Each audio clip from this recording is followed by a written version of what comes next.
So, Michael, how did you become interested in aviation? I've actually been interested in it for as long as I can remember, actually, and it's a bit like saying how long have you had your right leg or whatever it is. I think, as I said to you earlier on, every little boy wants to be a pilot or an engine driver, and most people then grow up and get a proper job, and I never did. But yeah, as far as I can remember, I've been completely obsessed by airplanes and flying. And I guess my first kind of realisation of that, I've got this memory, we lived in Aden in the mid-60s, was walking along a road with a huge great cardboard box that I just inherited for something. I was going to use it for, to go take that to my mate's house. And I remember seeing these two hunters going whistling across the from RAF Cormaxa, and I remember looking at it going, wow, that's amazing. And I think that's probably where the seed was planted. But it continued from there really. So I've always just been obsessed with airplanes and flying, and that's all I've ever wanted to do. Sadly, probably shows I'm very unimaginative. Really, there we go. So, what was your first aviation experience? I guess it depends how you define that really, but in terms of being a passenger on an aeroplane, I can remember being, again, probably back from somewhere like Aden, sitting in a VC-10 airliner coming back. But the first time I actually sat in an aeroplane kind of properly that one might fly was a Chipmunk Air Experience flight. And again, I was a kind of 14-year-old, but quite a small 14-year-old, so I had this huge great parachute which was twice as big as me dangling from my bum, and I sort of lobbed into the back of this Chipmunk, and off I went. And I kind of always assumed that aeroplanes would be lovely and smooth. This thing's a rattling old bus, and it was that thing of trying not to be sick as the guy flew you around, and you sort of little sick bag there. So yeah, that's my first one. It was kind of not quite what I'd expected, but equally well was quite interesting really. And I thought, yeah, actually I could do this. So what year did you join the RAF? I joined the RAF in 1978, and I was a university cadet, and basically that meant that they paid for me to go to university, paid me while I was at university, taught me to fly in the University Air Squadron while I was there for 3 years, and then at the end of it I was kind of automatically inducted into the RAF, into the full training system, so and thence into in as if I'd kind of joined from straight away, as it were. And did you have a type you wanted to fly on? Yeah, I actually wanted to fly Phantoms, which is something that I wouldn't want to admit to people like Dave Gledhill and people like that. But yeah, that was the thing that really took. I wanted to be a Phantom pilot.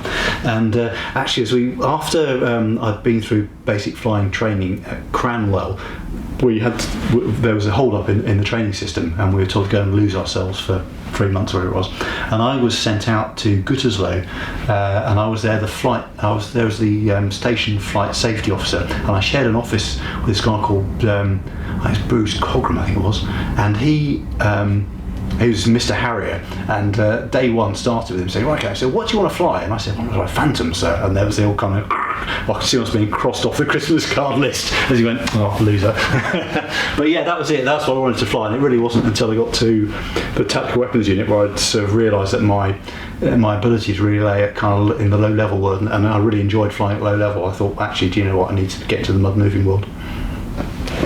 Yeah, so having started in 78 as a university cadet, I was kind of automatically enrolled in the University Air Squadron, and that involved, well, I thought it involved lots of flying and not popping in for the occasional lecture, but actually I arrived, they said, right, you're now paid by the Air Force, you're paid to get a degree, so you will work, and you can fly once you've passed your exams in the first year.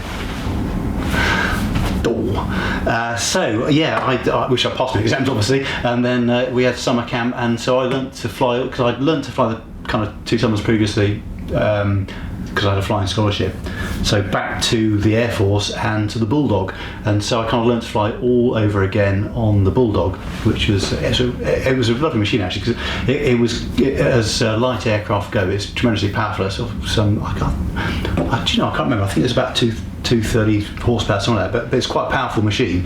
It used to go downwind at 100 knots. You could say, wow, that's really impressive. So yeah, I spent 3 years kind of learning to fly the Bulldog, and that I got about just shy of 150 hours actually in 3 years, which is pretty good going really. And that took us all right from starting from effects and controls 1 right through. We did end up doing low-level navigation and close formation, a bit of instrument flying as well, so it's kind of a bit of everything really. And having done that kind of qualified me for what was known as the short course at Cranwell on the Jet Provost when I got decided to go to initial officer training, which was kind of 18 weeks, a little bit longer for me, of having your brain removed and running around lots.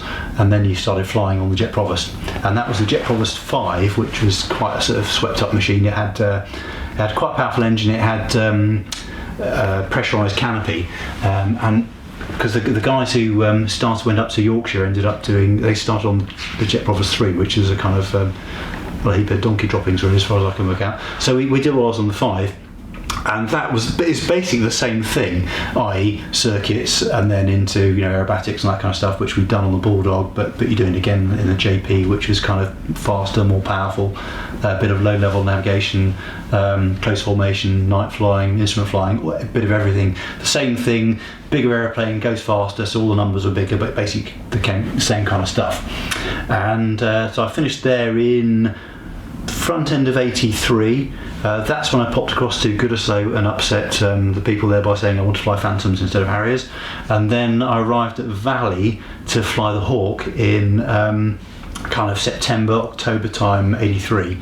And that was kind of where it all really kicked off for me, because I found the JP really hard work. I wasn't a natural. It was really hard. The airplane I found was to be a real pig, and I can't honestly say hand on heart that I enjoyed flying it, or that I enjoyed the year that I spent at Cranwell flying it.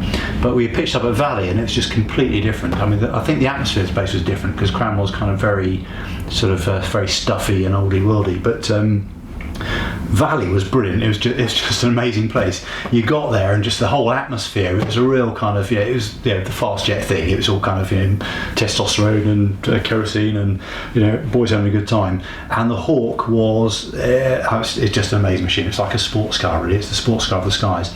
And again, the syllabus is pretty much the same. You did the same stuff. You got in, you flew around effects and controls, stalling, spinning, aerobatics, low level nav, close formation, all the same old stuff.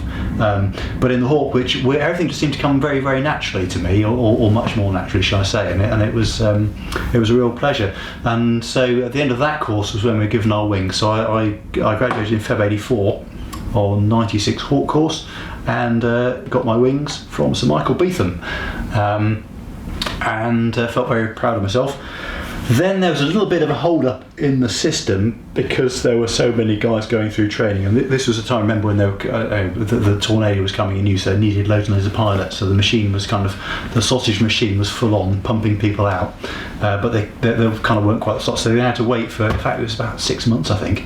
So I did a quick refresher at Valley, then I arrived at Chivener for the Tactical Weapons Unit, and that was kind of where I'd started in 78, flown the Bull, flown the JP, flown the Hawk, all red and white aeroplanes, all doing pretty much the same kind of thing one after the other. Suddenly we arrived at back end of 84, completely different. The aeroplanes are painted in camouflage, which is quite sort of different, sort of psychologically you go wow. But the syllabus was completely different, and it was taken as read. You could fly the machine, but now we're into instead of going effective controls and stalling, we're into close formation, battle formation, air combat, and that was kind of mind-blowing really for a number of reasons. Firstly, because you had one look and then one go, and then you moved on to something else. So you never really had time to kind of get competent or feel comfortable. You kind of just moving on all the time, and the learning curve was kind of massively steep. But things like, here's stupid things. So close formation we did in the Hawk, right next to your next guy, lining up with the references, so you're really close in there. Battle formation, you're actually in the Hawk, you're 2 kilometres, a mile apart, flying sort of line abreast, and that sounds all right, but if the other airplane is really well camouflaged, then you can't see it. So that's the first problem, is you can't see it. And the other thing is that if you're going along in line abreast, and for example you want to turn over there, if people just go like that, suddenly you're out of formation. So the way that you sorted out was you did this crossover. So and a couple of sort of start with at Chivener, you'd start off and you'd go right turn, and the way you turned was you both turn towards each other, cross over, and then turn back again to roll out. And so you had to basically know who was going to avoid who, because obviously you don't want to hit each other because you point at each other. And then you also, the airplanes, when we went through Valley, had this thing called AHARS, which is a really good gyro compass system. The ones at Hawk were pre-AHARS, sorry, at Chivner were pre-AHARS, and so every time you went to a hard turn, because all the turns were like 4G, the compass just carried on spinning, so you couldn't so if you tried to roll out on the compass, you couldn't, so you had to go in and you before you turned, you'd look, I need to point at that over there, so you then whack across to your mate, avoid him, or he'd avoid you, whichever it was, and then you turn back again and point towards wherever it was, and then roll out and try and look for this airplane that you couldn't see because it was camouflaged. That was the kind of low-level navigation battle formation. We got into air combat, which is the sport of kings. It's brilliant. Imagine going off with your mate in another airplane, and then you point away and you point at each other. The next thing is you've got to try and get on your mate's tail, and it was the sport of kings. It was just so much fun, really, really fun. And that was the one thing that I was any good at all the way through flying training. I actually could do that.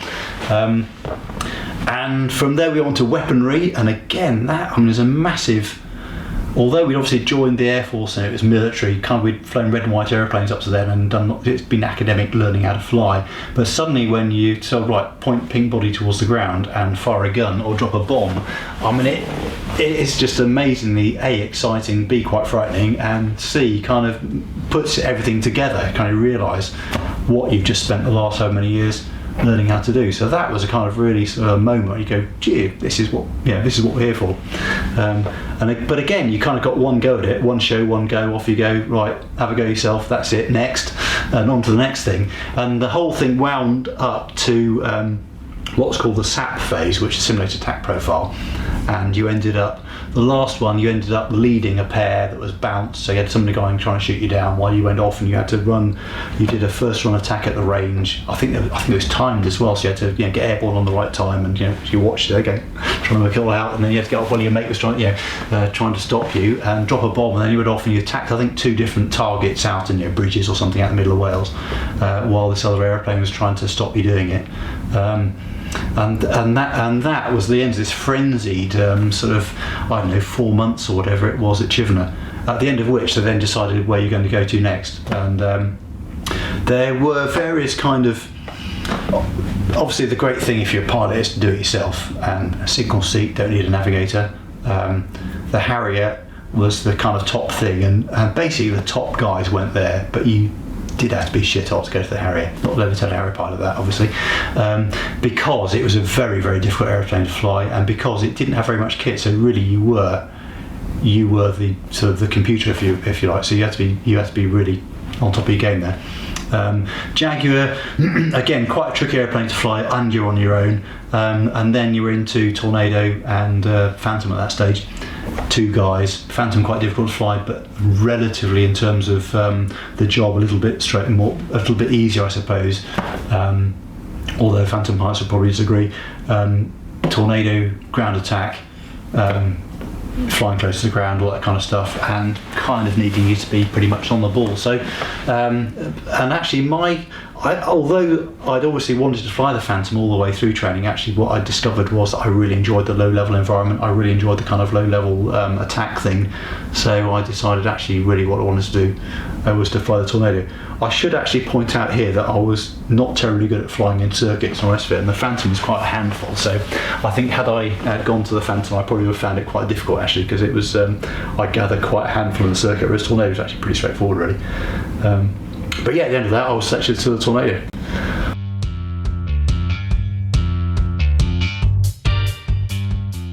Yeah, well, so I arrived at Bruggen, which at that stage had a wing of 3 squadrons of Tornado GR1.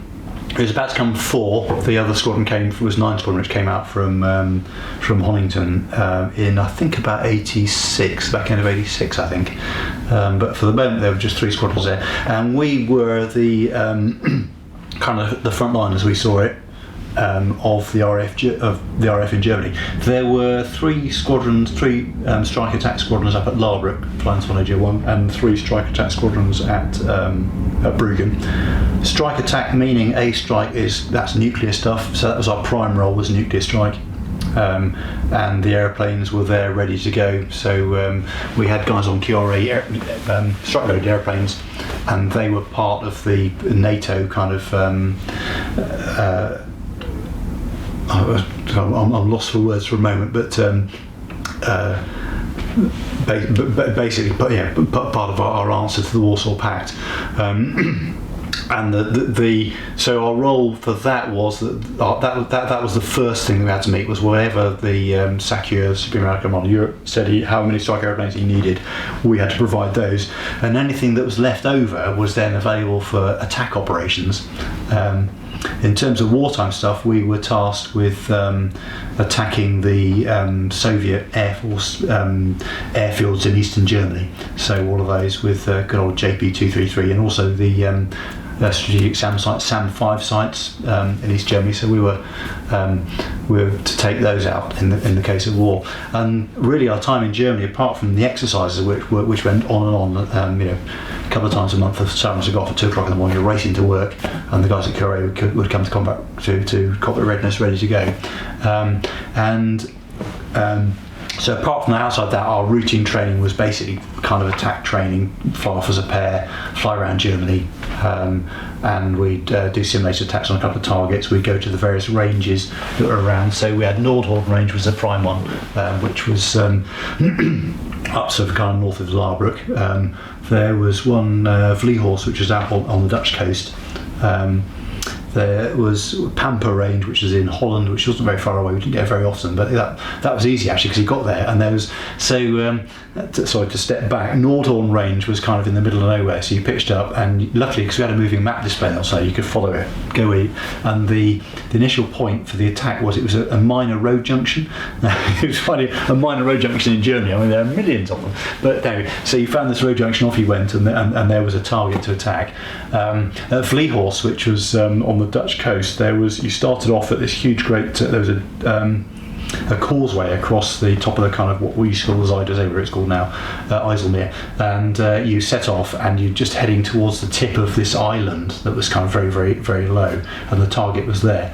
But if you went to Pampas range, it was Helchteren actually it's called, and there was this massive great lead-in all the way along, and the target was a huge great yellow board that you couldn't possibly miss, and it was brilliant. So you go there if you want to get the range scores up, right, going to Pampas, round you went. So that was brilliant. There was also actually a range down at Siegenberg, down in southern Germany, just south of Nuremberg, and occasionally we get slots on that. And again, that was great. In fact, it was great because the range safety officers there were American Air Force guys who were sent there for a week, and they were pilots or navigators, so they were quite generous with the scoring. Actually, they go, yeah, it's good enough, direct hit. And again, because that was a little bit higher, there were various. The other ranges were all kind of at sea level, but that was actually a couple of thousand feet, I think, and that had quite a big effect because you had to be really correct in terms of the height sensor that you used to tell the bomb how high it was before it went off. Because if it's at sea level, you can just use a radar altimeter and that tells you. But obviously, if you're a little bit higher off, you have to get it exactly right. So that's a bit of a challenge, really.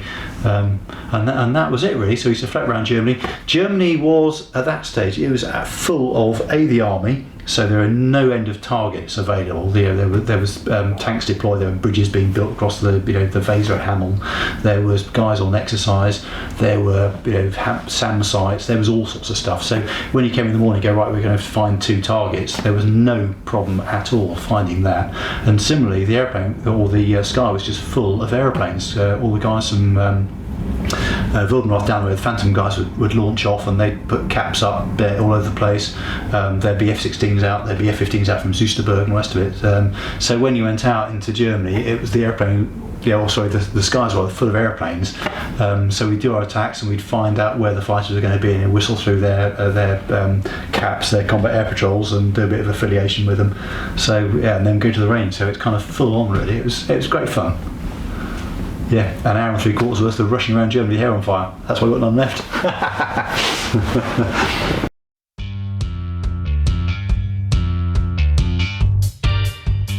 Yeah, the Tornado, it was a massive step up from the Hawk, because the Hawk was actually very, very simple. When it kind of the Hawk was a bit like a glove that you kind of put on, and the Tornado was bigger.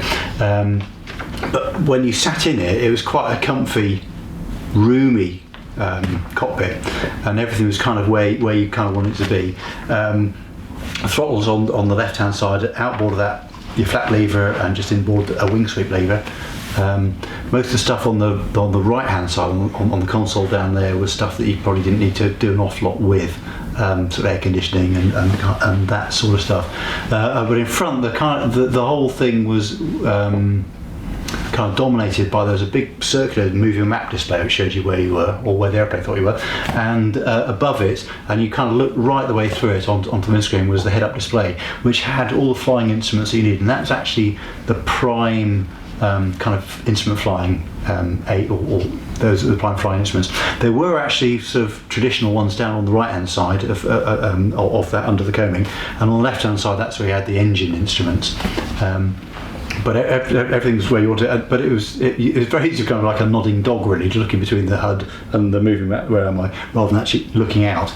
The airplane itself, once you got your mind around its complexity, was actually very straightforward to fly. I say that having found it quite difficult to start with, but kind of eventually I got used to it and got to know and got it to work properly for me. But yeah, it was a very straightforward airplane to fly. It was a kind of, it had fly-by-wire system, so the clever electronics took out all the kind of difficult handling characteristics.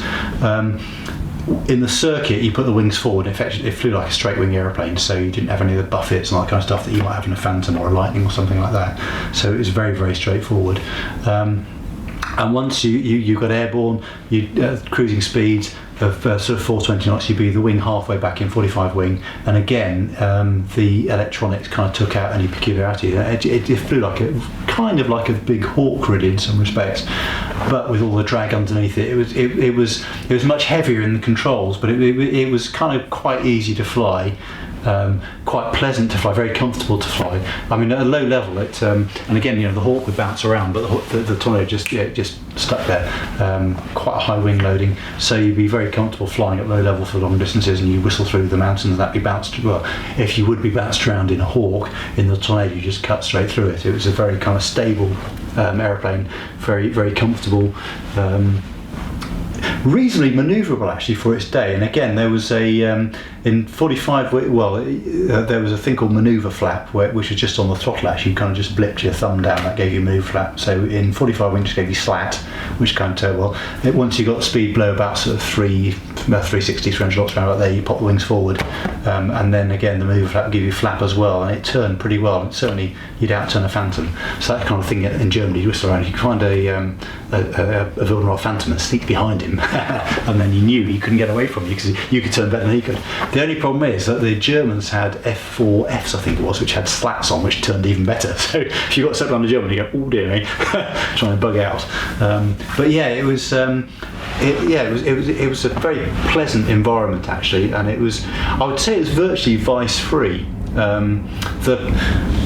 The thing about it was that on the Hawk, for example, being a straight wing airplane, when you're manoeuvring, particularly kind of air combat and that kind of stuff, you'd want to manoeuvre right on the edge of the stall, so you get this buffet, so you just sit there and really light buffet, and you could, the wing would kind of talk to you if you like. So if you pull a bit harder, you get a bit more fit. You're pulling too much, so you just relax a bit. The Tornado had no buffet. So there was nothing, and all you actually had was just next to the HUD there was an alpha gauge which told you how much, what your angle of attack was, and there was a limit on it, and I think it's 21 alpha, and if you went above that then you might depart the aeroplane, but there was no warning. So the only thing was you had to look and see what the alpha gauge was reading. So there was no feedback at all. There was a thing fitted called SPILLS, which was the Spin Prevention and Incident Limitation System, which if the advertising standards agency had anything to do with, they would have banned it, because it did neither of those things. Because I know various people who had departed the aeroplane with the spills on. In fact, I myself did on one occasion. There was an air combat sortie, and we bugged out, and we were kind of nose up, pushing out, and I was looking over my shoulder, and I looked back and I thought, right, I'll pitch back now, and I pulled the stick back, and as I pulled the stick back and right, I just felt the nose going left. And I thought, that shouldn't be right. And in fact, my nav at the back said, he said, first time I knew something was wrong when you started saying, and it was the kind of mantra if you lost control, is control, centralised, height monitor, air brakes in. and I started saying that, and he went, but at the airplane, it came straight down. As soon as I released it, it just came straight back. So, spills that may or may not have worked. But that was probably about the only vice that the airplane had, really. It was actually a really vice-free and user-friendly airplane, really, and everything's very. The view was pretty good from the front cockpit, less so from the back because the nav sat right between the air intakes, and they went out, so you couldn't see down. At low level, not a problem. Obviously, once you start going up to medium level, as we did out in the Gulf, then suddenly you can't see down beneath you, and that's where the threat is.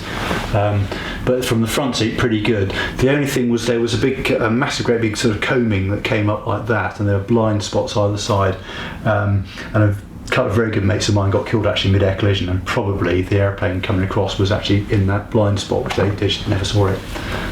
So that's the kind of, you really have to move your head around. But it was actually a lovely airplane to fly, and I kind of flew it for almost 10 years, and I kind of really felt at home, and towards the end, to start with, a bit, oh my god, what's happening? But towards the end, I really got to feel at home in it, and really enjoyed it, and really loved it as well. It was a great machine.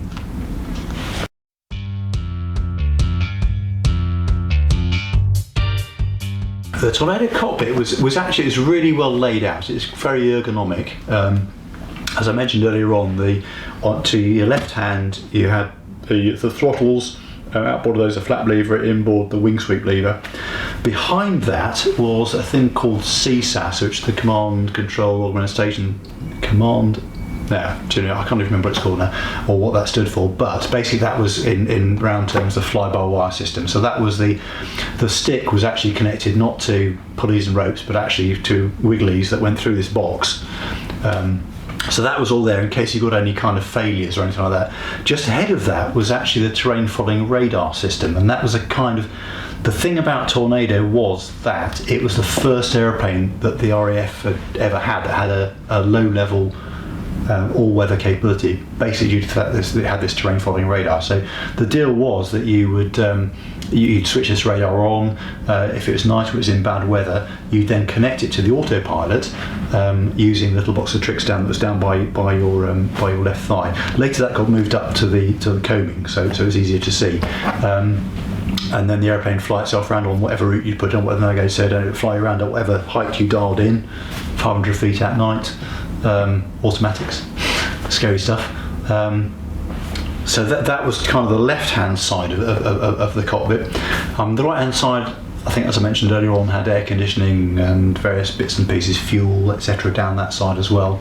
And then you had your flying instruments on the left-hand side, the instruments on the right-hand side, with the moving map display, the head-up display, and then kind of either side of those display the coaming, there were two TV screens, and the left-hand side was the E-scope, and that basically shows you what the terrain following radar was looking at.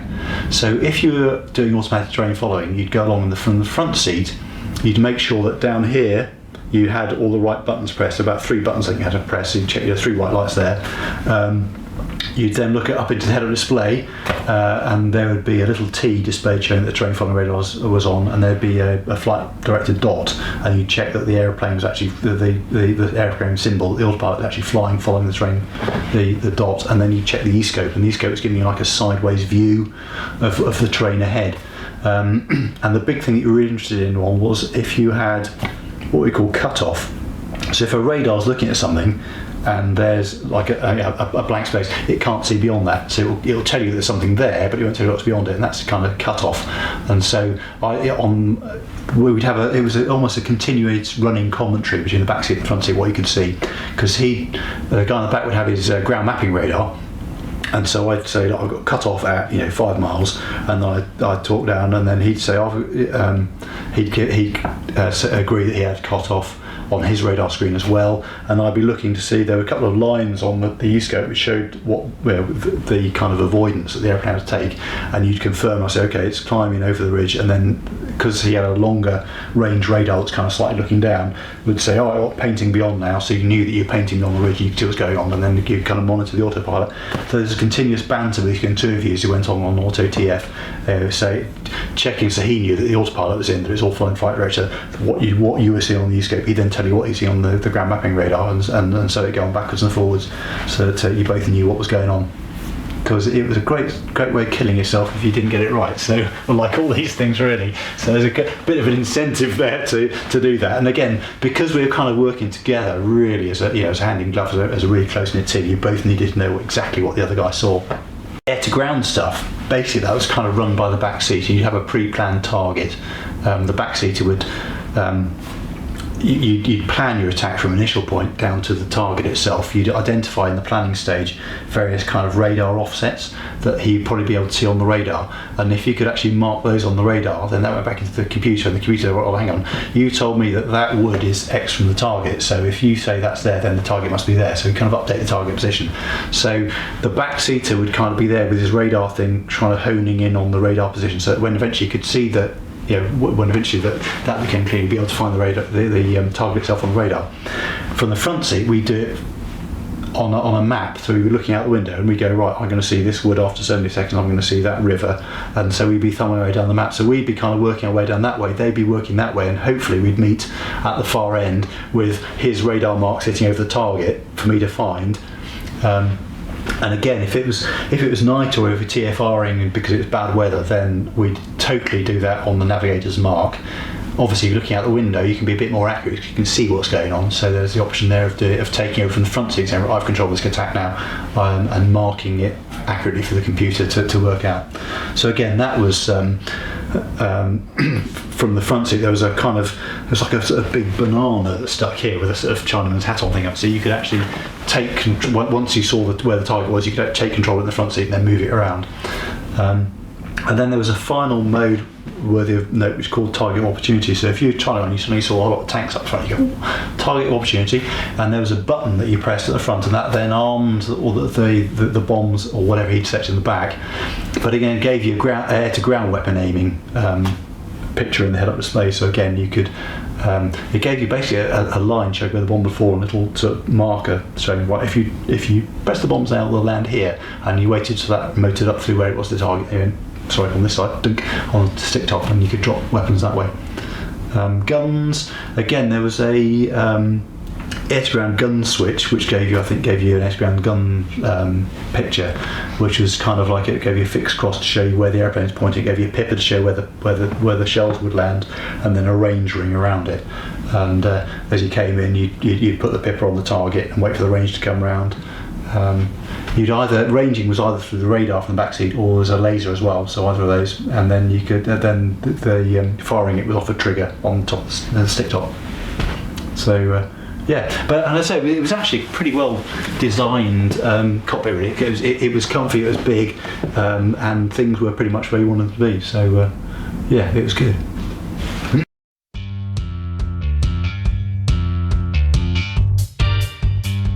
Right, so Michael, you're also a published author. Tell me about that. Yeah. Well, I'm going to point out Exhibit A here, which if I can just put that there, this is my first ever book, which is it's a book about Düsseldorf Flughafen, and I think this is probably almost 50 years old actually. Very fantastic drawings in here, so that's kind of where it all started.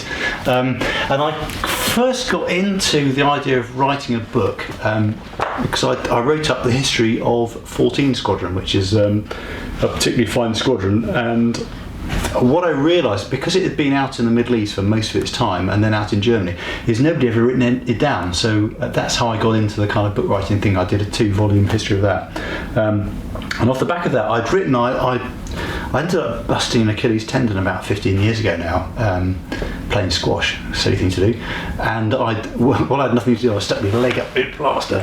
I thought I'll write a few things. I'd kind of, through my time in the Air Force, I'd written a few things down. I kept some diaries, I'd written accounts of things, and I pulled all that together and into a book which nobody wanted to publish called Tornado the Tigris, and then having published, they said, oh yeah, actually interesting. So that was this one here, which is Tornado the Tigris, and that it's basically kind of the story of a little boy wanting to fly airplanes who eventually gets to fly Tornadoes, and the experience of flying Tornadoes in Germany. Almost 10 years worth of flying, a bit of time on the Hawk that I did as well as a tactics instructor, where there was some fantastic flying, and covering really kind of the end of the Cold War out in Germany. And then actually I was instructing at the time at Chibnall Flying the Hawk, having a great time when my mates were fighting a war over in Iraq, and but afterwards, of course, things carried on for quite a long while with no fly zones and rest of it, and I was involved in that. And also while we were there, we were invited to go and show the Iraqis who was boss a couple of times, and so I was involved in a couple of missions there as well. And so kind of that all that's covered in that particular book, which which tells the story. And what I tried to do with it really was to, when I look back on some of the books that I read, and I think of Stranger to the Ground by Richard Bach, I think about F4 Phantom Pilots by Rob Press, those books that which kind of put you there. And what I wanted to try was to capture the essence of what was it like to fly a Tornado, what was it like to fly at low level, what was it like to go fly over Iraq, and that, what was it like to flash around in the Hawk and have loads of fun while your mates are fighting a war. And that's kind of what I put in there. So I kind of hope that, if someone wants to know what that was like, the book's there, and it will kind of, read it and you can live it. It is, hopefully it takes you there. So that's where that came from. And the editor that I worked with on that said, well, Mike, have you thought about, somebody else a bit, and how about? And we thought about it, and the airplane that's really quite fascinating was the Gloucester Javelin, and I can now show you Exhibit C, which is this one here, Gloucester Javelin. And you can buy books about the Javelin, and they tell you how it was designed, how it was test flown. They'll talk about what colour it was, where it might have gone, because it was an airplane that was there was a lot of kind of potential for development, which was never quite realised. But there's about 2 pages in each of these saying, and by the way, the RAF flew them for 10 years, and then nothing else. And my thought was, well, what did the guys do with this aeroplane, and what could I put in? And kind of, I thought really, having flown kind of fast airplanes myself, the bit that I could put in is the operational side of it. What was it like to fly? What did guys do with it? And I met some fascinating guys. I had virtually a whole day with Sir Freddie Sowery, who commanded 46 Squadron in 1959, before I was born. What was it like to be a Javelin squadron commander in those days? Yeah, amazing guy, really fascinating chat with. I mean, he went on to be an air marshal. In fact, he wrote the foreword for me. I had a fantastic. I spent lunch talking to Sir Richard Johns, who was chief of the air staff, whom I remembered as station commander when I was at my little brief visit to Goodnestone, when I upset everybody saying I wanted to fly Phantoms. And again, he'd flown his first tour as a Javelin pilot, and again, talking to him about it was just fascinating.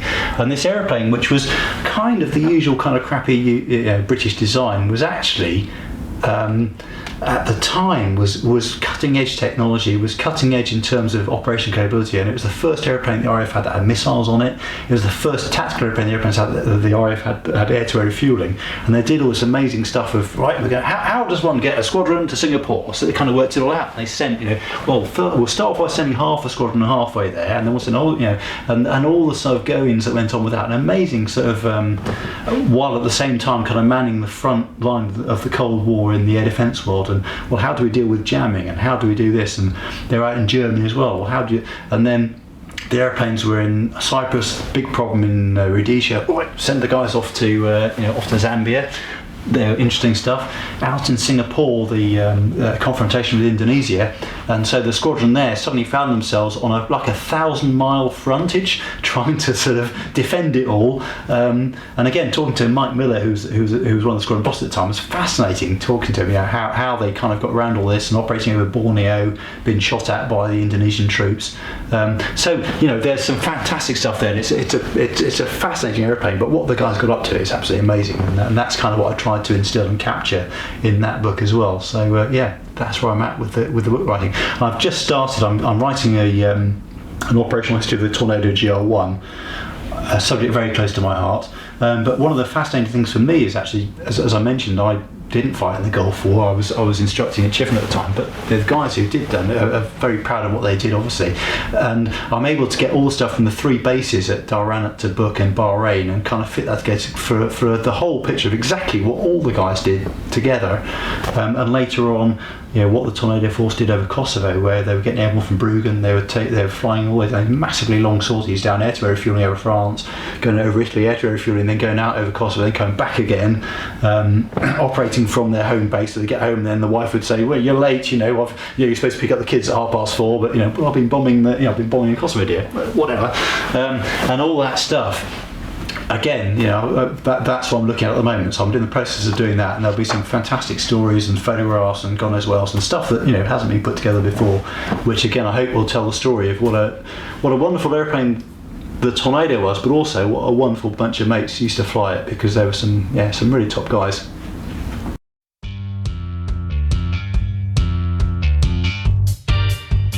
No, I mean the only one I've been to recently, in fact the only one I've been to probably about almost 20 years. So I went to Riyadh, and I think it was the year before last, which it was interesting. I did find it a bit strange in a way. Probably from being slightly dislocated away from military flying now, I did find it almost quite difficult really to be there and see or feel not part of it. But I suppose also because the things have kind of been toned down quite. There aren't as many military airplanes, there aren't as many kind of air shows as there once were. But the thing that really struck me on that was watching some bloke it was an Italian transport airplane doing aerobatics in this thing. It was a twin-engine transport airplane, thinking, what's he doing now? And it was small. It's very, very impressive. But that was probably the most impressive bit, really. I've got to the stage now where I'm being a bit of a crusty old git now, where stuff gets airborne. I was just thinking that's too loud, which is not really the way things ought to be, really. So perhaps I'll need to stand away and watch it from the distance or something. If you could have flown anything else while you were a pilot, what would it have been? Any airplane that you fly as a pilot is the best airplane in the world, particularly as a fast jet pilot. So from my perspective, obviously the Tornado GR1 is the best airplane in the world. But if I could fly anything else, it would be the F-15E Strike Eagle, because that was just an amazing machine. And when we were in Dhahran operating with them, it was just amazing to see this aeroplane. The thing that impressed me was it was kind of set up like you drive past them, and they go, the left hand side of the airplane is air to ground and the right hand side is air to air, and this airplane could look after itself. It could take names and kick ass. And that was I kind of think the weakness in the Tornado GR1. It didn't have a really decent, credible air-to-air capability. Okay, we carried the A9L, which had a head-on capability, but in terms of when you think back to the RAF of the 1970s flying Phantoms in the air-to-ground mode or air-to-ground role with Sparrow air-to-air missiles and a decent air-to-air PD radar, you think what could the Tornado have been if it had that capability? Some sort of radar, air-to-air radar, and some means of slaving whatever missile you've got to that would be amazing. And the F-15 got it all, and it got its amazing performance as well, which particularly high level. I don't know what it's like at low level. It's probably pretty good, because I suppose they load it up with so much kit. But the Tornado was rock solid. Whether the F-15E is or not, I don't know. But so I'd love to find out, or love to have found out. Probably a bit too old for it now, but there you go. Now we have a couple of fan questions for you. Okay. And they're quite geeky. Excellent. So, what was the fastest speed you ever reached? I think it's probably just over 600 odd knots. Well, again, in terms of one has to be quite pedantic here, because do you talk about airspeed, and if so, is that indicated airspeed or true, and all the rest of it? But in terms of proper speed, I'd say probably over the ground, probably just over 600 odd knots, and that was at Goose Bay, and it was one year we were there doing our bits and pieces, and one of the ground crew spotted that there were cracks on some of the wing pylons. Immediate panic, ground the airplanes, stop flying, and our squadron boss at the time said, hang on a minute, well, let's just take the pylons off. So we took the pylons off, And then one of the other guys looked in the release service and looked at it and went, well, hang on a minute, all the restrictions we had were dependent on all the pylons and the tanks and everything else that we had. Suddenly we clean aeroplane and you turn over to page at the back and suddenly all the speeds are, oh look, 700 knots where it is. So, and actually what happened was we used to do a lot of affiliation with the Dutch guys, F-16 guys there, and it was really easy for them because they're guys are good. It's fantastic airplane, F-16, fantastic. But we'd work out so that we would get the training, we'd find out where they would be, and then we'd come through and we'd tell them we'd bail at a certain time, we'd tell them where we're coming from, and the rest of it. And they used to get, so they go, yeah, there's a Victor coming, and they'd see us coming, they go, oh, yeah, shoot you, and it's all kind of it was a bit easy, but we kind of. We'd kind of timed our own hands behind our backs. So suddenly we got this thing, we didn't tell them this time. So we organised it and off we went. And they were expecting us at 420 knots, we're actually going at 600. So they went, okay, to the Brits, and then around. We'd gone, and we were gone past them.